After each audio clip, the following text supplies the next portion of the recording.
Hello students. हम लोग पढ़ रहे हैं class 12th NCERT biology book का चैप्टर 8 जिसका नाम है मानव स्वास्थ्य तथा रोग। इस चैप्टर के ऑलरेडी 3 लेक्चर कंप्लीट हो चुका है। जिन बच्चों ने पहले के लेक्चर को अटेंड नहीं किया है पहले वो पहले के लेक्चर को अटेंड करेंगे, उसके बाद फिर आगे क्लास कंटिन्यू रखेंगे। ठीक है, तो आज के क्लास में हम लोग सीखने वाले हैं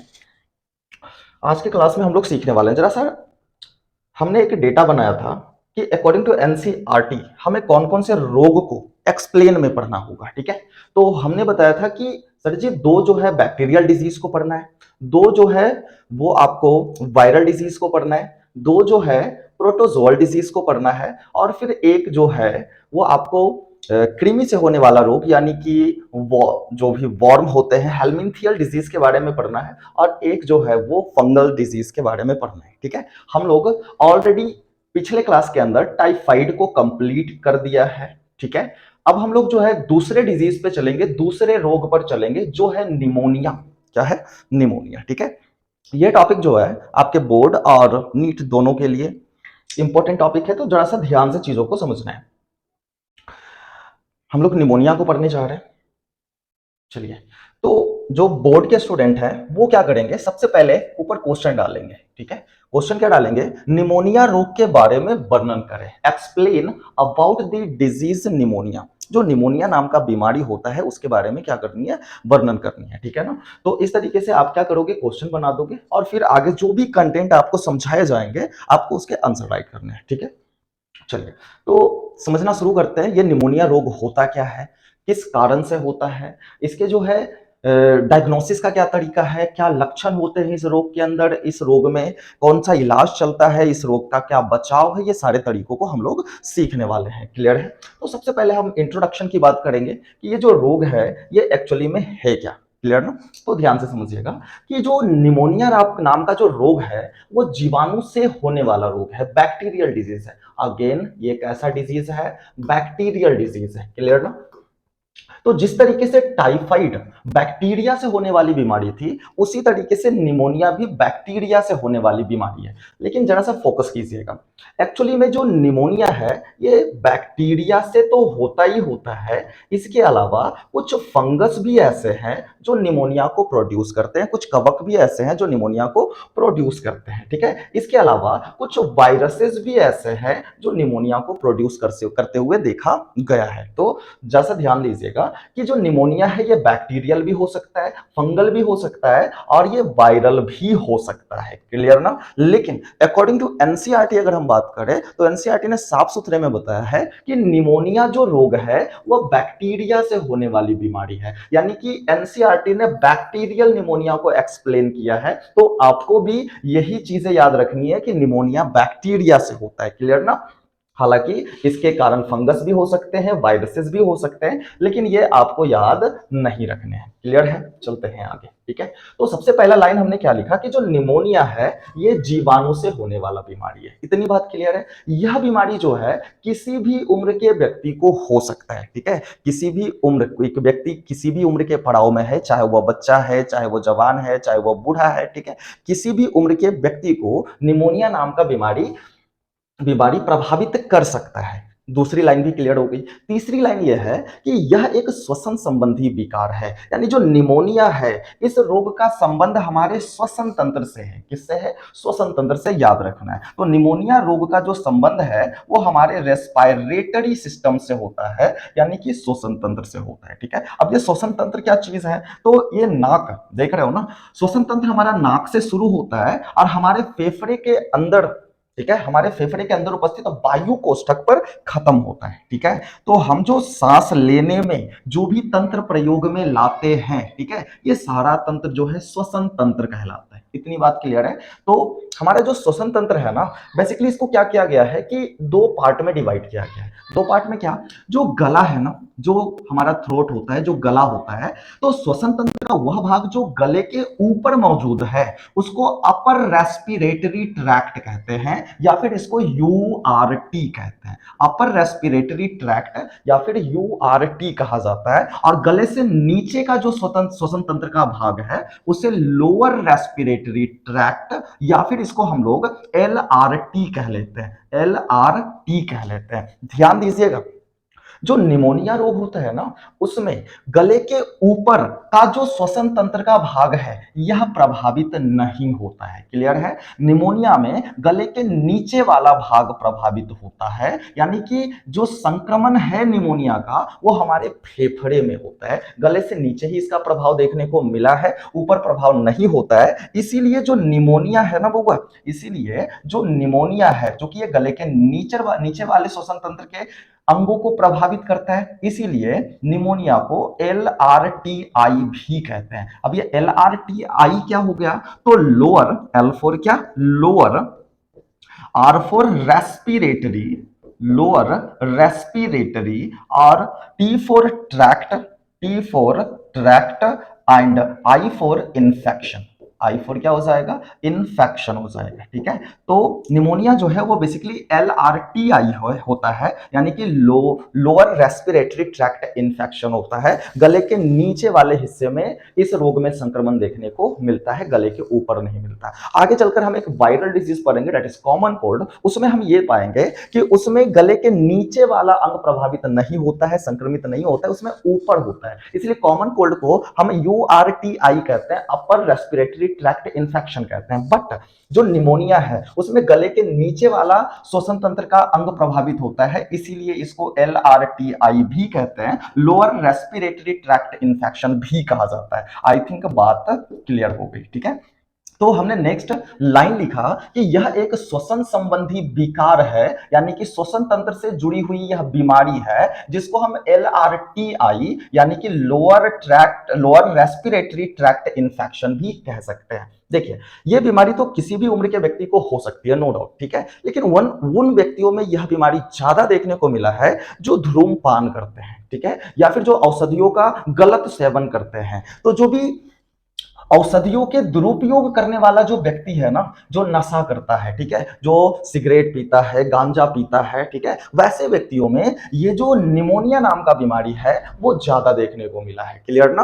क्योंकि होता क्या है कि जब कोई व्यक्ति जो है ना वो गांजा का सेवन करता है या फिर आप कह सकते हो कि सिगरेट का सेवन करता है, तो उसका जो धुआं होता है ना, धुएं के अंदर का जो पार्टिकल होता है वो हमारे फेफड़े के अंदर चला जाता है और कहीं ना कहीं वो फेफड़े को ऑलरेडी कमजोर कर देता है। ठीक है, और जब यह बैक्टीरिया यानी कि जो निमोनिया को उत्पन्न करने वाला बैक्टीरिया हमारे हमारे फेफड़े के अंदर जाता है, तो ऑलरेडी उसको जो फेफड़ा है वो कमजोर मिलता है और इसको इन्फेक्शन करने में आसानी होती है। तो इसीलिए सामान्यतः जो निमोनिया है वह औषधियों के दुरुपयोग करने वाले व्यक्ति में सबसे सामान्य होता है, सबसे ज्यादा देखने को मिलता है। इसका मतलब सीधा है कि वह व्यक्ति जो स्मोकिंग कर रहा है, वह व्यक्ति जो सिगरेट पी रहा है, या वह व्यक्ति जो गांजे का सेवन कर रहा है, किसी भी गलत औषधियों का गलत उपयोग कर रहा है, तो आप समझ सकते हो कि उसका इम्यूनिटी सिस्टम कमजोर होगा, रोग से लड़ने की शक्ति जो शरीर की है वो कमजोर होती चली जाती है। और जैसे ही हमारा शरीर रोग से लड़ने की शक्ति खत्म होती है या डिक्रीज होती है,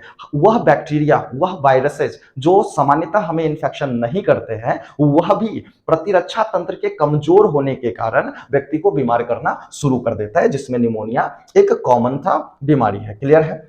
तो 4 लाइनें हमने देखा इंट्रोडक्शन में कि जो निमोनिया है वह जीवाणु जनित रोग है, पहली चीज। दूसरी चीज, जो निमोनिया है यह किसी भी उम्र के व्यक्ति को हो सकता है। क्लियर है? तीसरी चीज, जो निमोनिया है यह श्वसन संबंधी विकार है, श्वसन से जुड़ी हुई बीमारी है और इसमें इंफेक्शन श्वसन तंत्र के निचले हिस्से में होता है, इसीलिए हम इसको LRTI, आप लोग इसका फुल फॉर्म लिख लेना,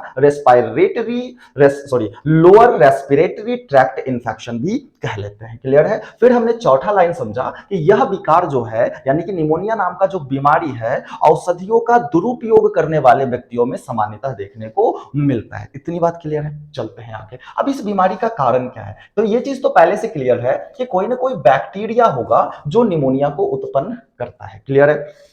अब कौन सा बैक्टीरिया है, पार्टिकुलरली सामान्यतः वो कौन सा बैक्टीरिया देखा गया है जो कि निमोनिया को उत्पन्न करता है? क्लियर है? तो अब निमोनिया को उत्पन्न करते हुए अगर अकॉर्डिंग टू एनसीईआरटी बात करें, जहां पर एनसीईआरटी ने फोकस किया है, तो एनसीईआरटी ने 2 बैक्टीरिया का नाम लिया है। पहला बैक्टीरिया जो है वो है स्ट्रेप्टोकोकस निमोनी, एकदम रट्टा लगा लेनी है कि जो निमोनिया नाम का बैक्टीरिया, जो निमोनिया नाम का बीमारी है वो स्ट्रेप्टोकोकस निमोनी नाम के बैक्टीरिया से होता है। इसके अलावा एक और बैक्टीरिया है, that is Haemophilus influenza. Haemophilus influenzae, ये दो प्रकार के बैक्टीरिया का नाम आपका एनसीईआरटी ने लिया है, ठीक है। तो जाहिर सी बात है आपको इसको ध्यान में रखना होगा कि जो स्ट्रेप्टोकोकस निमोनी नाम का बैक्टीरिया है, हीमोफिलस इन्फ्लुएंजी नाम का बैक्टीरिया है, ये दोनों निमोनिया रोग के लिए जिम्मेदार होते हैं। आई थिंक बात क्लियर है, ठीक है। अब आगे बढ़ते हैं थोड़ा सा। अब ये जो बीमारी है, ठीक है ना, इसमें होता क्या है कि हमारा जो गले के नीचे वाला पार्ट होता है, ठीक है, स्पेशली अगर हम बात करें तो फेफड़े के अंदर बहुत सारे बलून लाइक स्ट्रक्चर होते हैं, दैट इज कॉल्ड एल्वियोलाई। क्या कहलाता है? एल्वियोलाई कहलाता है, या फिर वायु कोष्ठक कहलाता है, ठीक है ना। एल्वियोलाई या फिर क्या कहलाता है? वायु कोष्ठक कहलाता है। अगर 11th के अंदर ह्यूमन फिजियोलॉजी आपने पढ़ा होगा, रेस्पिरेटरी सिस्टम आपने पढ़ा होगा, तो ये नाम जरूर सुना होगा कि हमारे फेफड़े के अंदर बहुत सारे बलून जैसी संरचना होती है जहां पर गैसों का आदान प्रदान होता है, ठीक है, जहां से जो ऑक्सीजन है वो ब्लड में जाते हैं और ब्लड से कार्बन डाइऑक्साइड हमारे एल्वियोलाई के एयर में आ जाते हैं। चलिए उसको थोड़ा सा डिटेल में समझते हैं हम लोग। तो अब सवाल ये उठता है कि ये जो बीमारी है वो हमारे शरीर में उत्पन्न कैसे होता है, यानी कि ये जो बैक्टीरिया है जो हमने पढ़ा, स्ट्रेप्टोकोकस निमोनी नाम का बैक्टीरिया, हीमोफिलस इन्फ्लुएंजी नाम का बैक्टीरिया, ये हमारे बॉडी के अंदर आता कैसे है, ठीक है। मतलब इसका वाहक कौन है, किस किस माध्यम के द्वारा यह हमारे शरीर को संक्रमित करता है, ठीक है। तो बहुत सारे इसके माध्यम हो सकते हैं वो। यह रोग निम्न माध्यम से हमें जो है वो क्या करते हैं, संक्रमित करते हैं। कैसे? तो संदूषित वायु के अंतः शोषण से, यानी कि वैसा वायु जिसमें पहले से ये बैक्टीरिया प्रेजेंट है और हमने उस वायु को अपने बॉडी के अंदर ग्रहण कर लिया, तो ऑब्वियस सी बात है कि हवा जो है श्वसन नलिका को होते हुए वो हमारे फेफड़े के अंततः वायु कोष्ठक तक पहुंचेगी और बैक्टीरिया वायु कोष्ठक में जाकर रुक जाएगी और वहीं पर संक्रमण करना शुरू कर देगी, ठीक है। तो संदूषित वायु के अंतः शोषण से यह बैक्टीरिया हमारे बॉडी के अंदर चला जाता है। बर्तनों के साझा करने से, अगर किसी व्यक्ति को पहले से निमोनिया है, यानी उनके फेफड़े के अंदर पहले से जो है स्ट्रेप्टोकोकस निमोनी या फिर हीमोफिलस इन्फ्लुएंजी नाम का बैक्टीरिया ने संक्रमण कर रखा है, तो वो व्यक्ति बार बार खांसेगा, वो व्यक्ति बार बार छींकेगा और उसके मुंह और नाक से निकलने वाले जो बिंदुक होंगे, ड्रॉपलेट्स होंगे, वो जिस वस्तुओं का वो उपयोग कर रहे होंगे उसके ऊपर गिरा हुआ देखने को मिलेगा। मान के चलते हैं कि कोई स्टूडेंट है जिसको निमोनिया हो रखा है, तो वो निमोनिया के हालात में भी क्या कर रहा है, वो निमोनिया के हालात में भी वो पढ़ाई कर रहा है, ठीक है। तो पढ़ाई के दौरान वो खांसेगा, छींकेगा और उसके बुक के ऊपर जो है ना, उसके मुंह से नाक से निकले हुए बिंदुक जाकर गिरेंगे। क्लियर है? आपने उससे वो बुक मांगा, तो बुक जैसे ही आप वो मांगोगे तो उस बुक के ऊपर ऑलरेडी जो है उसके बिंदुकों के द्वारा संक्रमण हो रखा था, ठीक है। आपने उसको टच किया और फिर आपने गलती से अपने नाक और मुंह टच करना एक ह्यूमन का आप कह सकते हो कॉमन सी एक आदत है, ठीक है। तो आपके हाथ में चला गया किताब से बैक्टीरिया, फिर आपने नाक और मुंह को टच किया और वहां से फिर वो आपके रेस्पिरेटरी सिस्टम में इन कर जाएगा। क्लियर है? तो अगर कोई संक्रमित व्यक्ति है और हम उसके बर्तनों का साझा करते हैं, साझा का मतलब होता है कि हम तुम्हारे वस्तु का उपयोग करते हैं, तुम हमारे वस्तु का उपयोग करो, इसको हम साझा कहते हैं। क्लियर ना? शेयरिंग करते हैं, शेयर करना, ठीक है। कोई व्यक्ति चश्मा पहनता है और उसको पहले से निमोनिया हो रखा है, तो ऑब्वियस सी बात है उसका स्पेक्टिकल के ऊपर, चश्मे के ऊपर हो सकता है उसने खांसा हो, छींका हो और उसके बिंदु को मौजूद हो और आपने उसका चश्मा जो है ना उतारा और उस डाल दिया, ठीक है। तो क्या होगा कि उस चश्मे से आपके चेहरे के ऊपर जो बैक्टीरिया है वो पहुंच जाएंगे, आपके हाथ में वो बैक्टीरिया आ जाएंगे, नाक और मुंह टच करोगे आपके बॉडी के अंदर प्रवेश कर जाएंगे। अगर कोई संक्रमित व्यक्ति है जिसको पहले से निमोनिया हो रखा है और अगर आप उसके कपड़े शेयर करते हो तो उससे भी निमोनिया के बैक्टीरिया आपके बॉडी के अंदर जो है इंफेक्शन कर सकती है। जो व्यक्ति छींक रहा है, बार बार छींक रहा है, बार बार खांस रहा है और उसके मुंह से बिंदुक निकल रहा है, बिंदुक मतलब खांसते हो छींकते हो तो छोटा छोटा ड्रॉपलेट्स बाहर निकलते हैं ना, जिसको आप बिंदुक कह सकते हो, ड्रॉपलेट्स कह सकते हो, एरोसोल्स कह सकते हो, ठीक है। तो छींक के द्वारा छोड़े गए जो बिंदुक है या एरोसोल्स हैं, ठीक है, इसके माध्यम से, अब देखो यहां पर एक इमेज दिखा रखा है, ठीक है, ये जो है इन्फेक्टेड पर्सन है और ये हेल्दी पर्सन है। क्लियर है? तो ये व्यक्ति क्या कर रहा है कि 2 मीटर की दूरी पे खड़ा होकर बात कर रहा है, ठीक है। आप कह सकते हो ये थोड़ा सा समझदार व्यक्ति है, इसको पता है कि हमारा जो इम्यूनिटी है वो काफी कमजोर है और इस व्यक्ति को क्या हो रखा है, निमोनिया हो रखा है, तो ये दूर से ही बात कर रहा है। तो ये व्यक्ति खांस भी रहा है, छींक भी रहा है, तो इसके मुंह से निकले हुए, नाक से निकले हुए जो बिंदुक है, ड्रॉपलेट्स है या एरोसेल्स है, वो इस व्यक्ति तक जो है पहुंच नहीं पा रहा है। तो कहीं ना कहीं ये व्यक्ति क्या है, सेफ है। लेकिन नजदीक आकर बात करता है और ये व्यक्ति अचानक से खांस देता है, छींक देता है, तो इसके एरोसोल्स जो है इसके बॉडी के ऊपर पोर आउट हो जाएंगे और देन आफ्टर हो सकता है कि जो बैक्टीरिया है इनके बॉडी के अंदर ट्रांसमिट हो जाए, ठीक है। तो छींकने के कारण या छींक के द्वारा छोड़े गए जो बिंदुक है यानी जो ड्रॉपलेट्स है, जो ड्रॉपलेट्स है या फिर जो एरोसोल्स है, इसके द्वारा क्या होता है, एक व्यक्ति से दूसरे व्यक्ति में या बैक्टीरिया ट्रांसमिट हो जाता है। इसीलिए तो कहा जाता है कि आप कोरोना के केस में भी देख रहे थे कि कोरोना में भी क्या हो रहा था, व्यक्ति को खांसी आती है, छींक आती है, तो वहां बोला गया था कि आप जो है ना, अगर किसी से बात कर रहे हो तो कम से कम 2 गज की क्या रखनी है, दूरी बना के रखनी है। तो इसलिए बताया जा रहा था कि अगर कोई व्यक्ति खांसता है तो छींकता है तो 2 मीटर तक इसके एरोसोल्स नहीं पहुंच पाते, वो रास्ते में ही रह जाते हैं, जिससे कहीं ना कहीं जो व्यक्ति है वो इन्फेक्शन से बच जाता है। क्लियर ना? तो ये कुछ माध्यम थे जिसके द्वारा ये bacteria one body to another body transmit हो जाती है और संक्रमण करती है। इतनी बात क्लियर है? चलिए ठीक है, थोड़ा सा आगे बढ़ते हैं। अगर ये हमारे बॉडी के अंदर ये बैक्टीरिया चले गए तो क्या करने वाले हैं? तो देखो बाबा, ये लोअर रेस्पिरेटरी ट्रैक्ट को इन्फेक्ट करता है, नो डाउट। गले के नीचे वाला जो पोर्शन है, गले के नीचे वाला जो श्वसन तंत्र का भाग है, श्वसन तंत्र का अंग है, उसमें इन्फेक्शन करेगा, गले के ऊपर तो करेगा नहीं। अब होता क्या है कि इस फेफड़े के अंदर आप देखोगे कि ये जो नलिका जहां पर अंत होता है ना इस नलिका का, वहां पर बलून जैसा क्या मिलता है, संरचना आपको देखने को मिलता है। ठीक है, इसी बलून लाइक स्ट्रक्चर को हम लोग कह लेते हैं एल्वियोलाई। क्या कहते हैं? एल्वियोलाई कहते हैं। निश्चित ध्यान में रहेगी। चलिए, यहां पर जो एक वायु कोष्ठक है उसको बाहर निकाल के दिखाया गया कि ये जो एल्वियोलाई है बाहर निकाला भी गया है और उसको कट करके भी दिखाया गया कि एक हेल्दी पर्सन अगर है ना तो उसका वायु कोष्ठक यानी कि जो एल्वियोलाई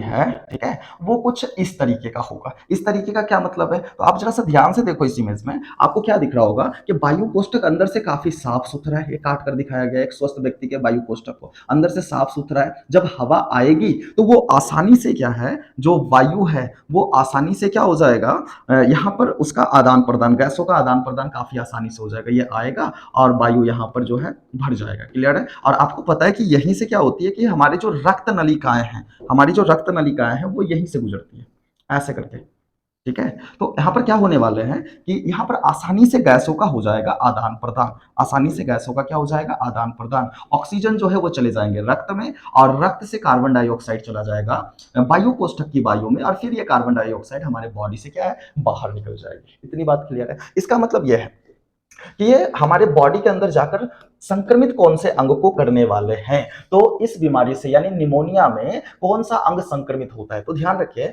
ये जीवाणु प्राथमिक रूप से हमारे फेफड़े में पहुंचता है और फेफड़े के अंदर जो बलून लाइक स्ट्रक्चर है, गुब्बारे जैसी जो संरचना है, इसको क्या करता है? संक्रमित करता है। और जैसे ही इसमें संक्रमण होता है तो क्या देखने को मिलता है कि जो वायु कोष्ठक की जो दीवार है ना, वो वायु कोष्ठक की जो दीवार है ये उत्तकों से बना हुआ है, कोशिकाओं के समूह से बना हुआ है। तो वो जो बैक्टीरिया है, चाहे वह हीमोफिलस इन्फ्लुएंजी हो, चाहे वह जो है हीमोफिलस इन्फ्लुएंजा हो या स्ट्रेप्टोकोकस निमोनी हो, ठीक है, कोई भी बैक्टीरिया हो, अगर यहाँ पे पहुंचा है, निमोनिया को उत्पन्न करने वाले बैक्टीरिया इस जगह पर आया और यहाँ पर संक्रमण करना शुरू किया, हमारा जो वायु कोष्ठक है उसकी कोशिका को जो है ये संक्रमित करके कोशिका को नष्ट करना शुरू करेगा। तो हमारा जो उत्तक है वो देखता थोड़ी रहेगा, हमारे उत्तक भी क्या है, इस बैक्टीरिया से लड़ने के लिए, जो वायु कोष्ठक की दीवार की कोशिकाएं हैं वो लसिका और श्लेष्म का स्रावन करना शुरू कर देगी।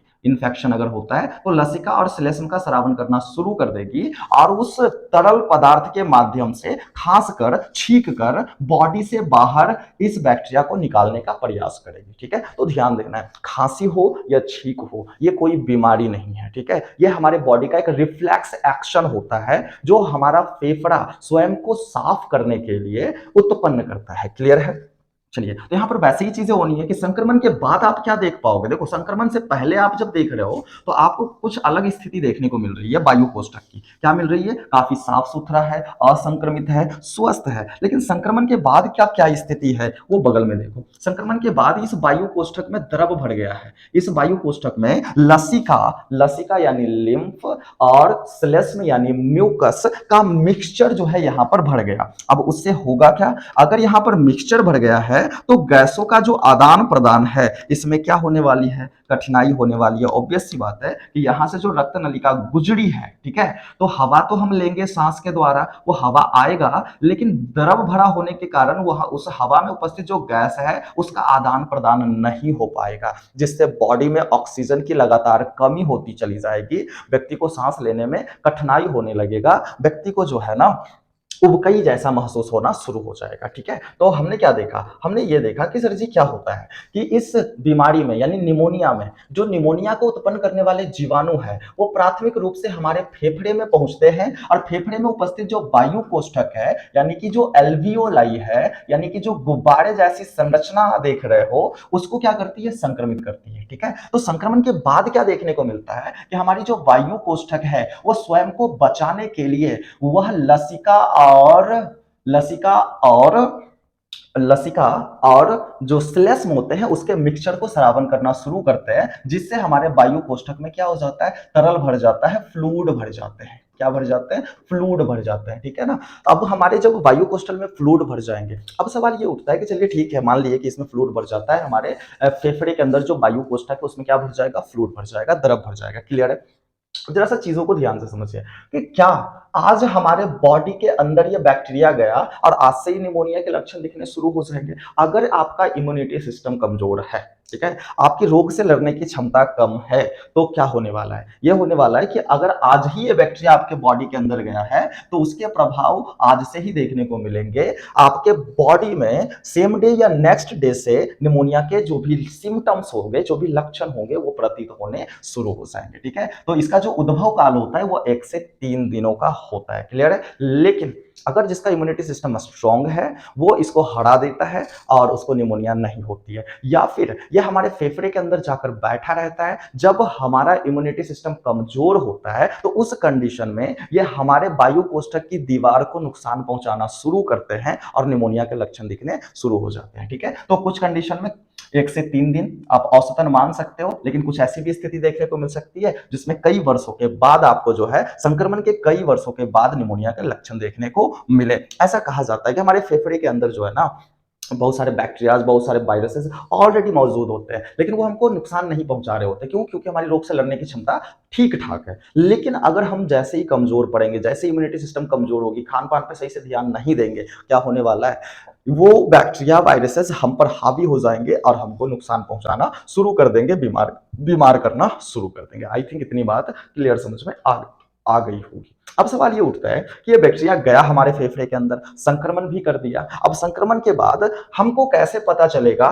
कि हमको निमोनिया हुआ है? ठीक है, तो जरा सा ध्यान से समझिए निमोनिया के लक्षण क्या क्या होते हैं, या सिम्टम्स क्या क्या होते हैं। क्लियर है, देखिए निमोनिया में क्या होता है, सबसे पहले तो फीवर आता है। कोई भी पैथोजन का इन्फेक्शन हमारे बॉडी के अंदर होगा, चाहे वो वायरस हो, चाहे वो बैक्टीरिया हो, कोई भी रोग कारक जब हमारे बॉडी के अंदर जाता है तो हमारा बॉडी सबसे पहले गर्म होकर उस बैक्टीरिया, वायरसेस या पैथोजन को हराने का प्रयास करता है, उसको मारने का प्रयास करता है, और उसी क्रम में बुखार आते हैं, ज्वार आते हैं या फीवर आते हैं। तो यहाँ पर ज्वार जो वर्ड यूज हुआ है ना, वो किसके लिए यूज हुआ है, बुखार के लिए यूज हुआ है, जिसको आप लोग फीवर कह लेते हो। बुखार के लिए यूज हुआ है, जिसको क्या कह लेते हो, फीवर कह लेते हो। तो सबसे पहली चीज है फीवर आएगा। ठीक है, इसका मुख्य लक्षण ये है ना कि जब फीवर आएगा ना तो वो ठिठुरन के साथ आएगा, व्यक्ति को कपकपी महसूस होगी और वो फीवर कंटिन्यू रहेगा, कोई इंटरवल नहीं होगा। ठीक है, तो ज्वार होगा, चिल यानी ठिठुरन महसूस होगा। ठीक है, खांसेगा व्यक्ति, और जब व्यक्ति खांसेगा ना तो उसके खांसी में जो है बलगम आएंगे। ठीक है, यानी कि जो द्रव उसके फेफड़े के वायु कोष्ठक में भरे हैं, जब जब वो खांसेगा तो वो बॉडी से बाहर निकलेगा। ठीक है, तो बलगम के साथ या सलेसन के साथ क्या आने वाली है, खांसी आने वाली है। सर में काफी जोर दर्द महसूस होगा, क्योंकि बुखार है, बुखार जितना ज्यादा होगा दर्द उतना ज्यादा महसूस होने वाला है। ठीक है, चूंकि हमारा श्वसन तंत्र संक्रमित हो चुका है तो यहाँ पर श्वसन तंत्र के नलिकाओं में, ठीक है, हमारा फेफड़ा और फेफड़े से जुड़ी हुई जो पाइप है उसमें सूजन भी देखने को मिल सकता है, और उसके कारण जो है सांस लेने में क्या आएगी, कठिनाई आएगी। इसके अलावा द्रव भरा हुआ है, गैस के आदान प्रदान में दिक्कत आ रही है, तो उसमें भी सांस लेने में क्या आएगी, कठिनाई, यानी शॉर्टनेस ऑफ ब्रीदिंग देखने को मिल सकती है। ठीक है, आपकी छाती में, यानी कि जो व्यक्ति इस बीमारी से संक्रमित होगा उनके छाती में काफी तेज दर्द महसूस होगा, और चूंकि गैसों का आदान प्रदान हो नहीं पा रहा है, गैसों का जो आदान, देखिए यहाँ पर नॉर्मल है, यहाँ पर आराम से गैसों का क्या हो जाएगा, आदान प्रदान, लेकिन अगर द्रव भरा हुआ है तो यहाँ पर गैसों के आदान प्रदान में क्या हो रही है, कठिनाई आ रही है, तो शरीर में क्या होगा, ऑक्सीजन की कमी होने लगेगी। और जब बॉडी में ऑक्सीजन का कमी होगा तो ध्यान रखिएगा, बॉडी का वह भाग जहां पर ऑक्सीजन अंत में पहुंचाए जाते हैं, सबसे पहले वहां पर ऑक्सीजन की कमी के कारण भूरापन या फिर नीलापन देखने को मिलेगा। ठीक है, तो ध्यान रखना है कि इस बीमारी में शरीर में ऑक्सीजन की कमी होने लगती है। नाखून, याद रखना है, नाखून और जो ओंठ होते हैं ना, वहां पर ब्लड ऑक्सीजन को अंत में पहुंचाता है। अगर यहाँ पर कम मात्रा में ऑक्सीजन हमारे रक्त में आया है तो ये हमारे हृदय को, हमारे ब्रेन को और जो वाइटल ऑर्गन है वहां तक पहुंचा देंगे और अंत आते आते ऑक्सीजन की कमी हो जाएगी, जिसके कारण अंत में ऑक्सीजन को ग्रहण करने वाला जो अंग है वहां पर भारी मात्रा में ऑक्सीजन की कमी होगी और हमारे जो नाखून है, हमारे जो ओंठ है, वहां पर ऑक्सीजन अंत में पहुंचाया जाता है। तो नाखूनों और ओंठों पर आपको भूरा नीला जैसा कलर देखने को मिलेगा। नाखून और जो ओंठ है ये जो है ब्राउन या फिर रेडिश कलर का हो जाएगा और बॉडी धीरे धीरे कमजोर होता चला जाएगा, वीकनेस आएगी। ठीक है, तो ये कुछ सिम्टम्स है जो कि आपको निमोनिया में देखने को मिलता है। ठीक है, तो बुखार होंगे, ठिठुरन होगा, खांसी होगा, छाती में दर्द होगा, आपके शरीर में दर्द महसूस हो सकता है, कमजोरी महसूस हो सकती है, हेडेक हो सकता है, सांस लेने में कठिनाई हो सकती है और मोस्ट इंपॉर्टेंट, अगर बीमारी का इलाज समय पे नहीं हुआ तो नाखून और जो ओंठ है यहाँ पर भूरापन या नीलापन देखने को मिलेगा और ये लगातार बढ़ता जाएगा। फिर शरीर के दूसरे अंग भी इसी रंग में परिवर्तित हो जाएंगे और शरीर पूरा कमजोर हो जाएगा। आई थिंक इतनी बात क्लियर समझ में आ गई होगी। अब सवाल ये उठता है कि ये तो वो चीजें हैं कि जब हम संक्रमित हो गए और डॉक्टर के पास पहुंचे तो डॉक्टर को हमने बताया कि क्या दिक्कतें आ रही है, तो आपने बोला कि सर जी हमको बुखार रहता है, आपने बोला सर जी हमको ठिठुरन रहता है, आपने बोला कि सर जी हमारे सर में दर्द रहता है, खांसते हैं। तो पूछेगा खांसी कैसी आ रही है, सूखी खांसी है या गीली खांसी है? गीली खांसी है मतलब संक्रमण जो है आपके फेफड़े के अंदर है, फेफड़े से क्या हो रहा है, जो है द्रव बाहर निकल रहा है, गीली खांसी है ये पूछते हैं। पूछेगा आपके छाती में दर्द भी हो रहा है, सांस लेकर दिखाओ, वो स्टेथोस्कोप लगाएगा और उससे क्या करेगा, चेक करेगा कि आपके छाती में घरघराहट, वो जो द्रव भरा हुआ है उसमें कोई बबलिंग जैसा साउंड तो नहीं आ रहा है। ठीक है, आपका नाखून चेक करेगा, ओंठ चेक करेगा। ठीक है, और इससे वो लक्षण का एक डेटा बना लेगा। ठीक है, अब इस लक्षणों को वो क्या करेगा, ऑब्जर्व करके वो पता लगाएगा कि ये कौन से बीमारी के लक्षण हो सकते हैं। ठीक है, तो वो बस अनुमान लगाएगा, कंफर्म नहीं करेगा। तो कंफर्म के लिए क्या करेगा, तो वो डॉक्टर जो है ना वो तुरंत आपको दवा नहीं देगी। इट मे बी पॉसिबल कि आपको बुखार का दवा दे दे, ठीक है, इट मे बी पॉसिबल कि वो सर दर्द का दवा दे दे, लेकिन पहले बोलेगा कि आप जांच करा के लाओ, उसके बाद ही हम जो है मेन दवा देने वाले हैं। क्लियर है, तो वो क्या करेगा, टेस्ट लिखेगा। अब इसमें टेस्ट टेस्ट यानी डायग्नोसिस। ठीक है, जो टेस्ट हम लोग कराते हैं ना उसको हम निदान या फिर क्या कहते हैं, डायग्नोसिस कहते हैं। डायग्नोसिस का तरीका क्या है कि खांसने वक्त जो द्रव शरीर से बाहर निकल रहा है, जो बलगम बाहर निकल रही है, जो फ्लाग्म या स्पुटम बाहर निकल रही है, उसका चेक होगा, उसको चेक किया जाएगा। ब्लड टेस्ट कराया जाएगा, CBC most of the case में कराया जाता है, मोस्ट ऑफ द केस में सीबीसी कराया जाता है, कंप्लीट ब्लड कल्चर, जिसमें आपके ब्लड के अंदर जो डब्ल्यूबीसीज है उसकी मात्रा चेक की जाती है, न्यूट्रोफिल्स हो गया, उसके बाद फिर जो भी डब्ल्यूबीसीज होते हैं ना, ठीक है, संक्रमण के दौरान उसकी मात्रा इंक्रीज हो जाती है, तो जनरली यहाँ पर कंप्लीट ब्लड कल्चर देखा जाएगा। नेक्स्ट क्या है, एक्सरे हो सकता है, अगर डॉक्टर को लगे संक्रमण ज्यादा है तो वो आपको एक्सरे का भी सलाह दे सकता है। ठीक है, कि एक्सरे करा के लाओ, हम देखेंगे छाती में कि कितने जगह पर ये द्रव भरा है, ये संक्रमण कितना ज्यादा हो चुका है। आपके उंगली पर क्या करेगा, एक इस तरीके का मशीन लगाकर चेक करने वाला है। ठीक है, तो ये क्या है, ये पल्स ऑक्सीमीटर है। ठीक है, इससे पता चलता है कि आपके बॉडी के अंदर जो है ऑक्सीजन का लेवल क्या है। क्लियर है, तो ऑक्सीजन का लेवल चेक कर लेगा। अगर एक्सरे से क्लियर पता नहीं चली तो सीटी स्कैन का भी सलाह दे सकता है और यूरिन टेस्ट का भी सलाह दे सकता है। तो ये कुछ टेस्ट हैं जो डॉक्टर आपको कराने को कहेगा। तो सबसे पहला क्या है, बलगम टेस्ट, फ्लाग्म टेस्ट जिसको स्पुटम टेस्ट भी कहते हैं। दूसरा जो है ब्लड टेस्ट लिखेगा। तीसरा एक्सरे लिखेगा। नेक्स्ट पल्स ऑक्सीमीटर से चेक करेगा। हो सकता है सीटी स्कैन क्लियर नहीं आए तो सीटी स्कैन कराने को कह दिया जाए, यूरिन टेस्ट कह लिया जाए। ये कुछ टेस्ट है जिसके द्वारा निमोनिया का कंफर्मेशन किया जाता है कि हाँ बॉडी के अंदर स्ट्रेप्टोकोकस निमोनी या फिर हीमोफिलस इन्फ्लुएंजी नाम का बैक्टीरिया ही है। क्लियर है, जब कंफर्म हो जाती है कि हाँ इसके फेफड़े में बैक्टीरिया का ही संक्रमण है, तो आप याद करो जरा सा, हमने बताया था कि कोई भी बैक्टीरिया का इलाज के लिए जो दवा इस्तेमाल में लाई जाती है उसको एंटीबायोटिक्स कहते हैं। क्या कहते हैं, एंटीबायोटिक्स। ध्यान रखना है कि जो भी बैक्टीरियल डिजीज होगा, कोई भी अगर जीवाणु से होने वाला रोग है तो जीवाणु से होने वाले रोग को खत्म करने के लिए, रोग के का इलाज करने के लिए एंटीबायोटिक्स मेडिसिन यानी कि प्रतिजैविक औषधियों का प्रयोग किया जाता है। ठीक है, अब वो जो दवा लिखने वाला है वो चाहे इंजेक्शन लिखेगा या टैबलेट के फॉर्म में लिखेगा या कैप्सूल के फॉर्म में डॉक्टर आपको प्रेस्क्राइब करेगा, तो कितनी टाइम लेनी है और कितने दिनों तक लेनी है, ये डिपेंड करता है कि आपका ये जो टेस्ट कराया गया है, इससे डॉक्टर को आपके रोग की सिविरिटी क्या देखने को मिली। रोग ज्यादा विकराल हो चुका है या फिर शुरुआती स्टेज है। शुरुआती स्टेज होगा तो जो है ना थोड़ा सा कम दवा दिया जाएगा, जो डोज होंगे वो कम होंगे, जो ड्यूरेशन होंगे वो क्या होंगे, कम होंगे। ठीक है, तो नीचे कुछ एंटीबायोटिक्स मेडिसिन दिया हुआ है, जो कि हमने पिछले वाला जो बैक्टीरियल डिजीज था, दैट इज टाइफाइड, उसमें भी हमने यही चीजें बताई थी। ठीक है, तो टाइफाइड का इलाज हो चाहे वो निमोनिया का इलाज हो, दोनों बैक्टीरिया से होने वाली बीमारी है, और बैक्टीरिया का इलाज का सिंपल तरीका है एंटीबायोटिक्स मेडिसिन, क्योंकि एंटीबायोटिक्स वैसा केमिकल होता है जो बैक्टीरिया के ग्रोथ को रोकता है या बैक्टीरिया को मार देता है। तो आपके फेफड़े के अंदर बैक्टीरिया नहीं तो तबाही मचा रखी है, तो ऑब्वियस सी बात है बैक्टीरिया को खत्म करेंगे, धीरे धीरे लक्षण और बीमारी ऑटोमेटिकली ठीक हो जाएगा। ठीक है, तो एंटीबायोटिक्स मेडिसिन लिखा जाएगा और वो आपको बताएगा कि दिन भर में कितनी बार लेनी है, यानी खुराक क्या होगा और कितने दिनों तक आपको यह दवा चलेगी। ठीक है, तो मोस्ट ऑफ द केस में कॉमनली इस बीमारी के अंदर आपको सिप्रोफ्लॉक्सासिन नाम का मेडिसिन लिखा जा सकता है, ओफ्लॉक्सासिन नाम का जो है प्रतिजैविक दवा लिखा जा सकता है, सेफ्ट्रियाजोन नाम का जो है दवा लिखा जा सकता है, एजिथ्रोमाइसिन नाम का लिखा जा सकता है, क्लोरोफेनिकोल, सेफोटेक्सिम, ये सब कुछ एंटीबायोटिक्स केमिकल है जो बैक्टीरियल डिजीज के ट्रीटमेंट में प्रयोग में लाए जाते हैं। इतनी बात क्लियर है। अब ध्यान देना, ये लिस्ट हमने इसलिए तैयार करवाया है कि कभी कभी आपके बोर्ड के अंदर क्वेश्चन पूछ देते हैं कि कुछ एंटीबायोटिक्स जो औषधि है, कुछ जो प्रतिजैविक औषधि एंटीबायोटिक्स जो मेडिसिन है, उसके नाम लिखे। क्लियर है, तो यहाँ पर आप बार बार ये चीजें आप याद करोगे ना, तो ये क्वेश्चन आराम से डील कर लोगे। 4 5 6 7 अगर लिखने रहे तो आप लिख देना यहाँ से। क्लियर है, चलते हैं आगे।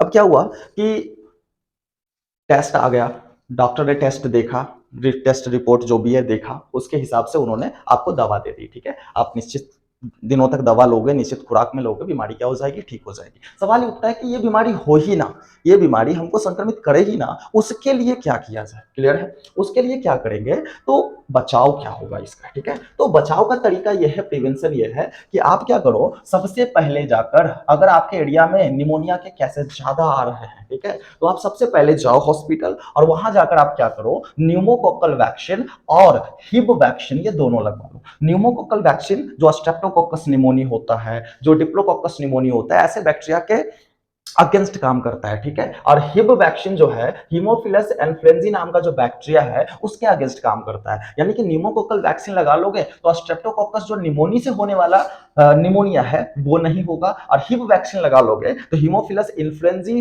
के कारण होने वाली जो निमोनिया है वो नहीं होगा आपको। इतनी बात क्लियर है। इसके अलावा साफ सफाई का आपको ध्यान रखना होगा। ठीक है, आप जो भी चीजें यूज कर रहे हो, आप हैंकी यूज कर रहे हो या फिर आप जो है जो भी बर्तन आप अगर साझा वाजा करते हो, तो उस दौरान जो है आपको साफ सफाई का ध्यान रखना पड़ेगा। ठीक है, तो निजी एवं सामाजिक स्वच्छता का ध्यान रखना चाहिए। मास्क का प्रयोग करिए, जब भी आप बाहर निकल रहे हो तो मास्क को जरूर लगा लीजिए, जिससे क्या है कि सिर्फ आप निमोनिया से नहीं, बहुत सारे एयरबॉर्न जो डिजीज होते हैं, वायु से होने वाली जो बीमारी है उससे आप बचे रहेंगे। क्लियर है, तो निमोनिया भी एयरबॉर्न डिजीज कह सकते हो, क्योंकि हवा के द्वारा इसके बैक्टीरिया हमारे बॉडी के अंदर जाते हैं, तो ये वायु जनित रोग है। तो सिंपल सी चीज है कि अगर आप भीड़ भाड़ वाले इलाका में जा रहे हो या वैसे इलाका में जा रहे हो जहां निमोनिया के केसेस ज्यादा हैं, कोरोना के केसेस भी हैं, तो आप वही प्रोटोकॉल फॉलो करोगे। ठीक है, तो मास्क का प्रयोग करना है, भीड़ भाड़ वाले स्थान पे जाने से बचनी है, कोशिश करना है कि संक्रमण अगर फैल रहा है हमारे आसपास या फिर हमारे सिटी में या फिर हमारे गांव में या फिर हमारे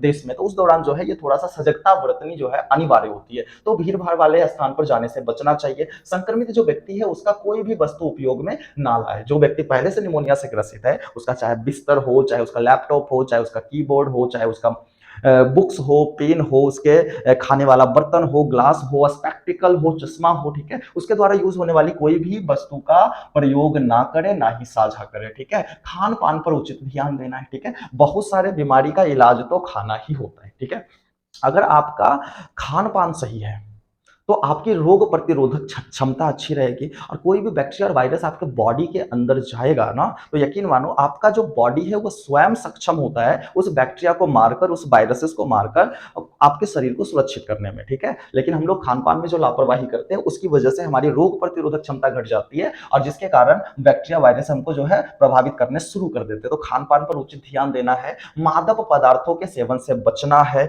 चाहे शराब हो जाए, चाहे वो सिगरेट हो जाए, चाहे वो गांजा हो जाए, तो जो भी मादक पदार्थ है, जो भी नशीली पदार्थ है, नशीली औषधि है, आपको उसके सेवन से बचना है, क्योंकि वो हमारे इम्यूनिटी सिस्टम को कमजोर कर देते हैं। इसके अलावा जो संक्रमित व्यक्ति है उससे उचित दूरी बनाकर आपको क्या करनी है, बात करनी है। क्लियर है? आप कम से कम 2 गज की दूरी पे खड़ा रहो, जो संक्रमित व्यक्ति है उससे 2 गज की दूरी पे खड़ा रहो। आपको ये जो खांसेगा, छींकेगा, उसके बावजूद भी ये जो बैक्टीरिया है वो आपके बॉडी में प्रवेश नहीं करेंगे। तो हमने क्या देखा, हमने ये देखा कि सबसे पहले क्या कर लेनी चाहिए, न्यूमोकोकल वैक्सीन या हिप वैक्सीन, ये दोनों लगवा लेनी चाहिए। आप लोगों को लग गया होगा, क्योंकि ये वाला जो वैक्सीन है ना, ये बच्चा जैसे ही पैदा होता है उसी दौरान लगा दिया जाता है। क्लियर है? आप लोग देखोगे आपके घर के अंदर जच्चा बच्चा कार्ड होगा, ठीक है?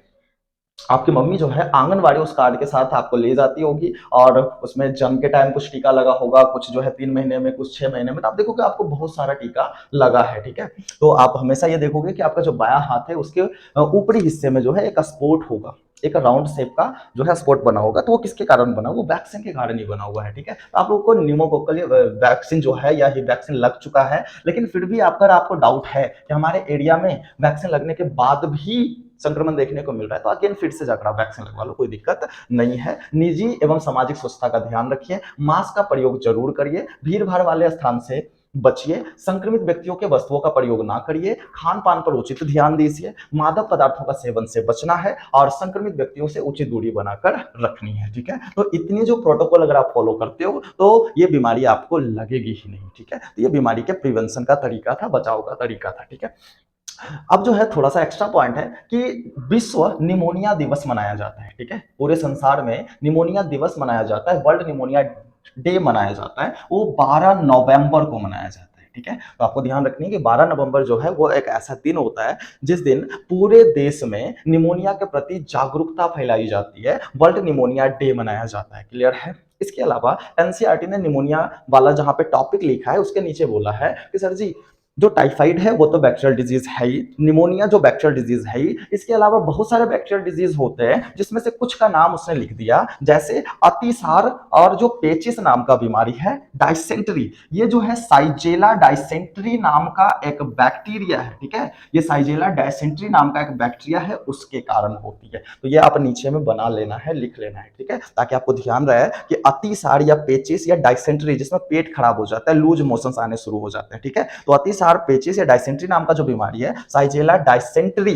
इसके अलावा जो अमीबा है ना, एंट अमीबा हिस्टोलिटिका, ठीक है, इसके कारण भी पेट खराब हो जाते हैं। तो एक बैक्टीरिया है और दूसरा क्या है, वो प्रोटोजोआ है, ये ध्यान रखनी है। तो साइजेला डायसेंट्री नाम का जो बैक्टीरिया है उससे अतिसार या डायसेंट्री नाम का बीमारी होता है। इसके अलावा एंटामोeba हिस्टोलिटिका नाम का जो प्रोटोजोआ है उससे भी अतिसार नाम का बीमारी हो जाता है। क्लियर है? इसके अलावा बताया कि प्लेग भी एक ऐसा बीमारी है जो बैक्टीरिया के कारण होता है, और उस बैक्टीरिया का नाम है अर्सीनिया पेस्टिस। अर्सीनिया पेस्टिस, एकदम याद रखनी है चीजें। ये प्लेग नाम का जो बीमारी है, जो चूहा, आपने पढ़ा होगा, ये चूहा के काटने से होता है, हम आगे देख लेंगे।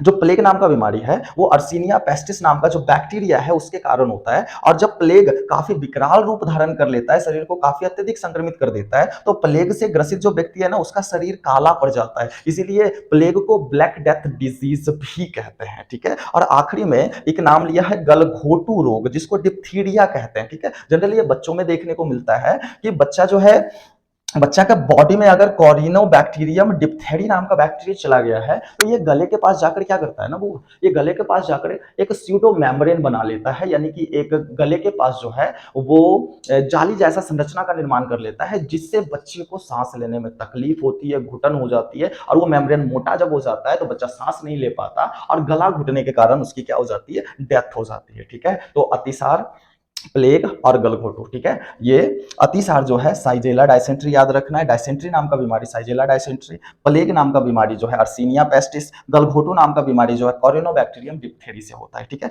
प्लेग को जो है ब्लैक डेथ डिजीज भी कहते हैं, ये याद रखनी है। अतिसार में क्या होता है कि पेट जो है खराब हो जाता है, यानी कि लूज मोशन जैसी स्थिति आ जाती है। तो कुछ ये हो गई। ठीक है? तो हमने आज के क्लास में क्या है, निमोनिया के बारे में पढ़ा, ये निमोनिया होता क्या है। ठीक है? हमने देखा निमोनिया के बारे में कि ये निमोनिया है क्या, ठीक है, इसके बारे में इंट्रोडक्शन हमने देखा, इसका कारण हमने देखा, फिर हमने देखा कि ये जो निमोनिया है इससे संक्रमित व्यक्ति कैसे हो जाता है, उसका वजह हमने देखा, फिर हमने देखा कि निमोनिया अगर निमोनिया का संक्रमण होता है तो संक्रमण के दौरान हमारे शरीर का कौन सा अंग प्रभावित होता है, तो फेफड़े के अंदर जो वायु कोष्ठक है वो संक्रमित होता है। 1 से 3 दिनों का इसका औसतन जो है उद्भव काल होता है, जिसमें हमारे शरीर में जाने के बाद ये बीमारी के लक्षण दिखने शुरू हो जाते हैं। लक्षण दिखेंगे तो ये कुछ लक्षण है जो आपको दिखाई देते हैं कौन से डिजीज में, तो निमोनिया में। ठीक है, तो ये कुछ लक्षण है, लक्षण याद रखने बाबू। कभी कभी क्या करते हैं ना, लक्षण दे देंगे और बोलेंगे बताओ ये कौन से रोग का लक्षण है, तो लक्षण पे आपको ध्यान रखनी है। नेक्स्ट जो है हमने निदान देखा, फिर उपचार देखा, और एट लिस्ट हमने देखा कि इससे हम कैसे बचा रहे, और कुछ एक्स्ट्रा चीजें हमने देखा। बाकी की चीजें हम जो है नेक्स्ट क्लास में करेंगे, तब तक के लिए पढ़ते रहिए। Sorry. Ooh.